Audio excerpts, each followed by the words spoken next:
Jace's boots groaned against the vibrating floor. Under the crushing weight of 3 gravities, the blast door shrieked against his spine. Blood leaked from his tear ducts, mapping red rivers across his face. He looked at Alara, his teeth bared in a jagged grin. "Move," he rasped. "I can't hold the world up forever.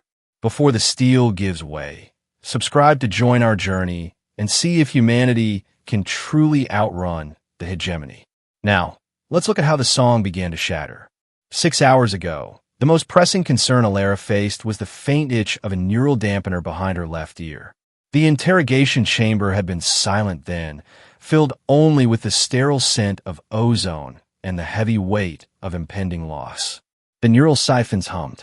It was a predatory sound, a low-frequency thrum that vibrated deep in Alara's marrow.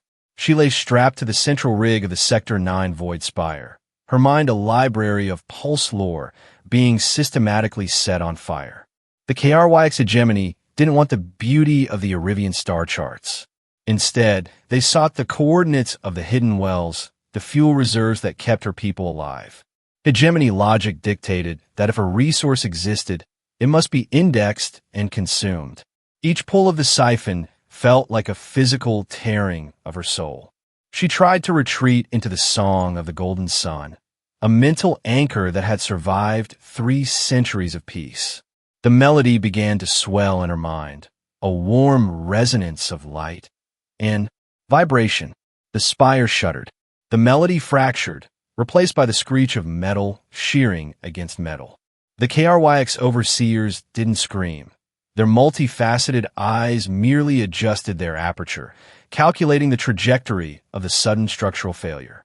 They deployed microdrones, a swarm of silver needles designed to paralyze any organic movement. A muffled boom, then the silence of an airlock failing.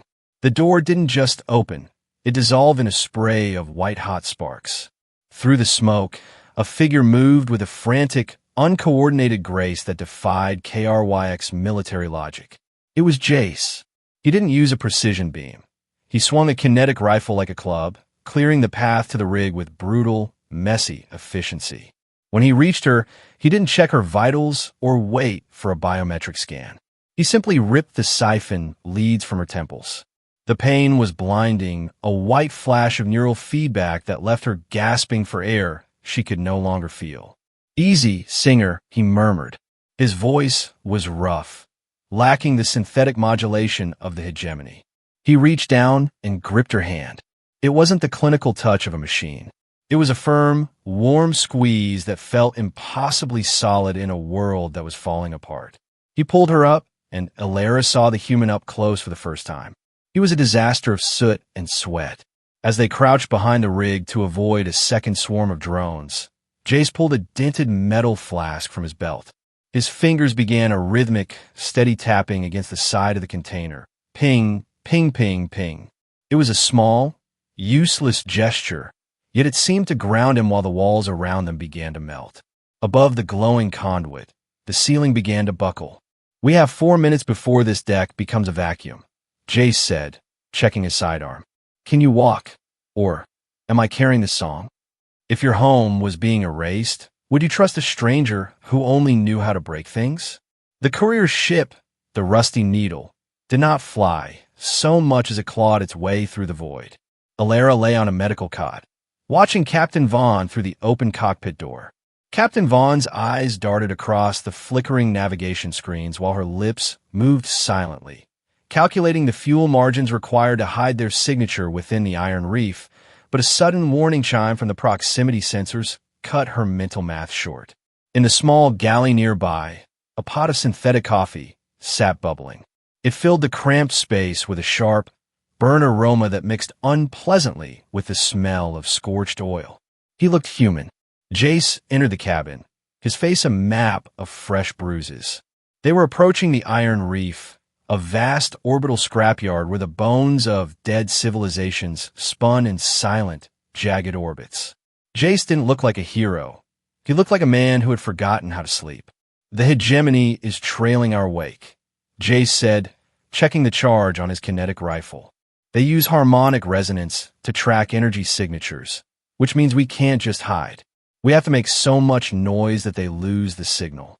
As the KRYX Enforcer drones descended in a synchronized geometric swarm of silver and blue light, Jace began stripping the insulation from high-voltage cables with his bare teeth, his movements a blur of desperate, improvised violence that ignored every safety protocol ever written by a sane engineer.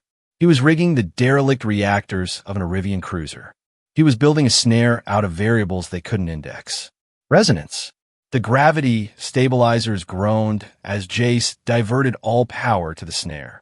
We were back in the corridor, the three-gravity pull of the local moon dragging at our marrow. Jace's boots skidded on the vibrating deck.